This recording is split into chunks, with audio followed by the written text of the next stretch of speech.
Aitäh! No vot, see seaduseelnõu on nüüd tüüpiline, parim näide sellest, kui rappa on läinud kogu Eesti energiapoliitika.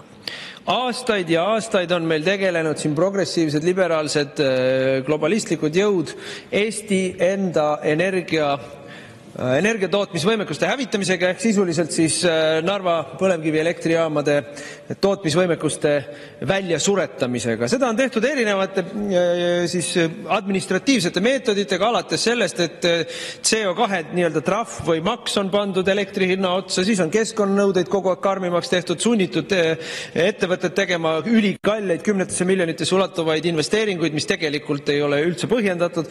Ja muudkui on räägitud sinna juurde sirge näoga, kuidas ei mingit keeldu ei ole, põlevkivielekter ise lihtsalt ei mahu turule. Ja selle asemel on siis riik võtnud maksumaksjatelt ja tarbijatelt hirmsat suurt raha, me räägime 100 miljonitest eurodest aastas.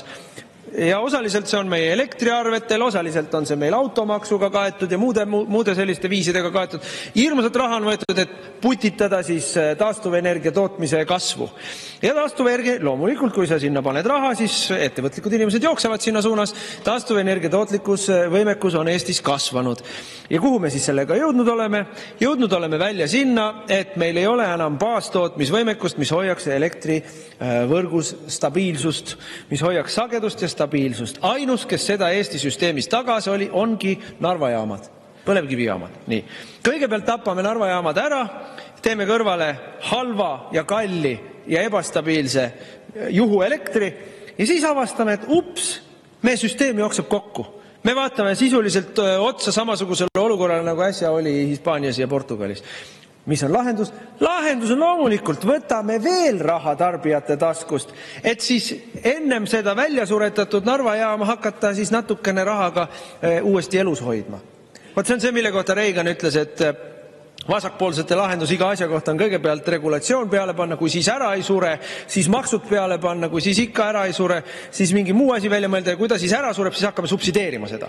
Vot me oleme jõudnud sinna subsideerimise juurde tagasi. See seadus, mida praegu teha tahetakse, seda müüakse meile jutuga, et väike rida tuleb juurde teie elektriarvele. Noh, te ei pane tähelegi, see elektriarve on niigi nii suur, et võtab sõnatuks.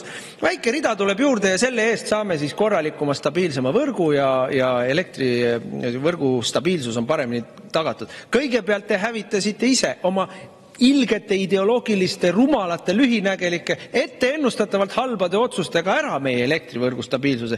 Ja nüüd tulete siia seadusega, millega te tahate, et me tarbijalt võtaksime veel rohkem raha ära, et seda stabiilsust ja seda talitust siis nii-öelda käimas hoida. See näitab, kui täielikult pankrotis on kogu teie rohepöörde ideoloogia, kogu teie energiapoliitika. Kogu see asi, mida on aetud siin. 10 aastat on aetud siin. Mul on meeles veel, kui te siin arutasite, kuidas põksitit teha.